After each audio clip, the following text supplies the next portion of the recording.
Adam Gopnik, welcome to Stockholm and EFN. It's wonderful to be back here.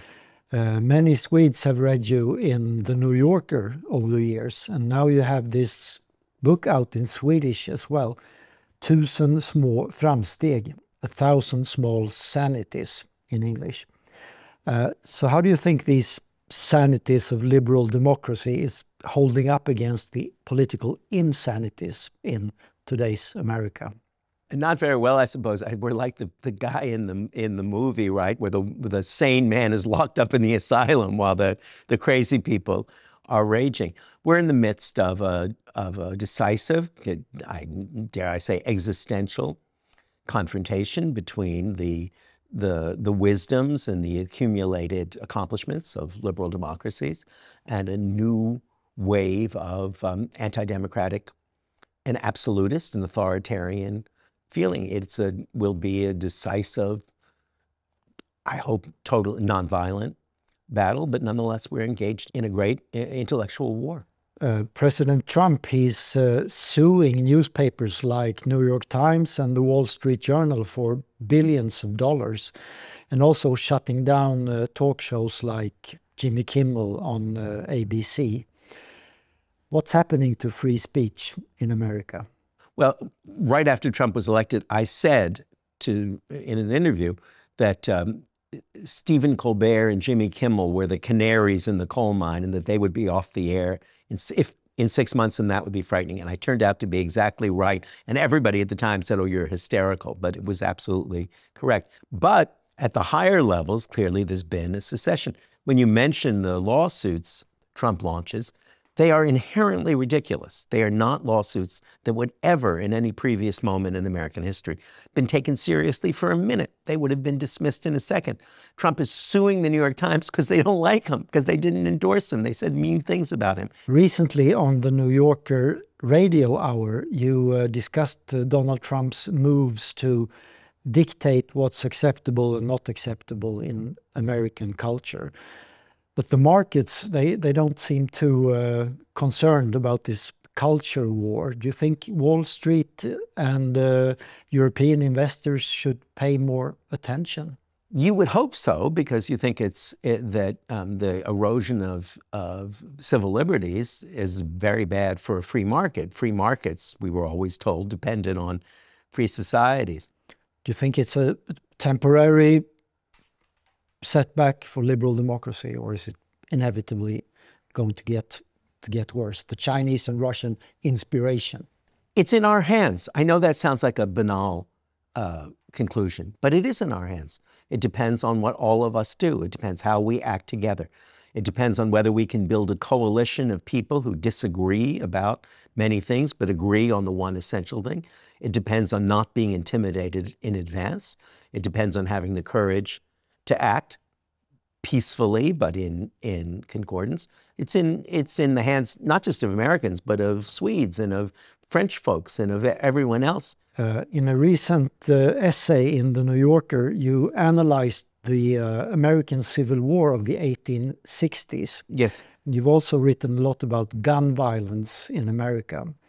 And now with these political assassinations and the constitutional friction that we see between Washington and cities like Chicago and LA, is it an exaggeration to say that America is once again on the verge of some kind of civil war? I choose to believe that this is the 1850s more than the 1860s in that sense. And nothing is inevitable. And nothing is inevitable about it. That was the force of the piece I wrote, I hope, on the Civil War, was that nothing about it was inevitable. I think that if you're looking for signs of hope, and naturally I want to find them, I have children and a family. I don't want catastrophes. I think you can find the fact that America is a very large country. It's a very big country, a very big and very divided country. And the most prosperous and productive parts of the United States are under the governance of liberal-minded people. That's a fact. Now, how capable of principled resistance those California, New York, and Massachusetts will turn out to be is still an open question. But the United States is a deeply divided country, but it's divided pretty much down the middle. It's a 50-50 split. The last election was not a landslide. It was an extraordinarily close election, which could have gone in the other direction with a different set of contingencies and circumstances, and with a Democratic Party that was less of a gerontocracy and more competent. So I don't feel despair in that sense, but I feel that we are at a moment of choosing. In your book, you describe liberalism as the greatest moral adventure in human history. Yes. But now we've seen for 20 years in a row how democracy around the world is on the decline. And in Sweden, I think the Liberal Party is polling around 2 or 3%. Why is this adventure of liberal democracy so universally unpopular at the moment? We search for explanations. There's the explanation in terms of new technologies, that social media has created a wildly polarized population. That's one explanation. There's the explanation in terms of immigration, right? That in almost every country where there has been an upsurge of populist authoritarianism, there's usually a crisis of immigration. Exaggerated or not, nonetheless, deeply felt by people. And someone once said wisely that if liberals don't deal with immigration, fascists will. So social media, immigration, the rural and urban divide seems to get greater and greater in every country. But we can find exceptions for all these rules. There's not an immigration crisis in Hungary, and there's an authoritarian government. My own belief tends to be more existential than that. Liberal democracy is the greatest moral adventure of mankind, and it's produced by far the most prosperous and pluralist societies that human beings have ever seen. But liberal democracies are not authoritarian societies. They do not give people the comfort of fixed and unchanging authority. That will always produce strain. Open societies make people dream of closed societies. People who feel anxious want the comfort of tribalism. That is a permanent feature of human society. It's not special to the 21st century, and that is the ongoing conflict that will never come to an end. Liberalism is often perceived as an ideology of materialism and individualism and even greed. But you try to tell a very different story in your book. Yes, I don't believe that any of that is necessarily true. Liberalism is the great project of reform.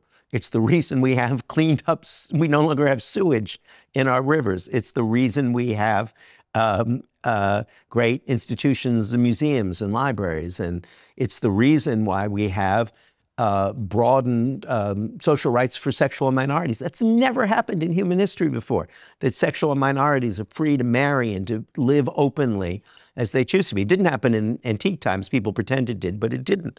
So liberalism has an extraordinary history of accomplishments. But yes, part of the liberal heritage is to say that we do not have all the answers, that we respect the idea that people will arrive at very different solutions to the problems of living, and that within the limits of coexistence, we will tolerate those. That's a very hard strain for many people to feel. We as human beings want certainty, we want authority, we want community. If there's a reproach you can make about liberalism is we sometimes don't pay enough attention to those questions. And we should pay more all the time. But I think we do, on the whole, pay attention to those questions. Adam Gopnik, thank you so much for talking to EFN. I'm delighted to be here. Thanks.